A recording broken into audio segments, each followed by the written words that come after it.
இல்லக்கா, ஃபோன் பண்ணி கூப்பிட்டுருக்கீங்க. Any emergency? You want my help? எனக்கு இப்போ ஒரு உண்மை தெரிஞ்சாகணும். என்னக்கா, என் மேல ஏதாவது கோவமா? ஆமா, நீ மட்டும் மட்டன் செய்யறதுல எக்ஸ்பர்ட்டா இருக்க. எனக்கு சொல்லியே தர மாட்டேற. சொல்லி கொடுத்தனே, செய்யலையா? செஞ்சேன், சரியா வரல. செஞ்சீங்களா? என்கிட்ட காட்டவே இல்ல. காட்டுற அளவுக்கு வரல. மட்டன் சரியாவே வேகல. யாருமே சாப்பிட மாட்டேன்னு சொல்லிட்டாங்க. இப்போ அதுக்குதான் உங்களை கூப்பிட்டேன். நீ இப்ப எஸ்கேப் ஆக முடியாது. எனக்கு மட்டன் எப்படி வேக வைக்கிறதுன்னு சொல்லி கொடு.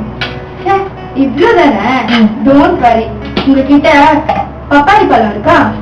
என்ன மட்டன் வேக வைக்க சொல்லி கொடுக்க சொன்னா பப்பாளி பழம் கேக்குற? அது ஒரு டெக்னிக் அக்கா. மட்டன் வேக வைக்கும் போது ஒரு துண்டு பப்பாளியை சேர்த்து வேக வைங்க.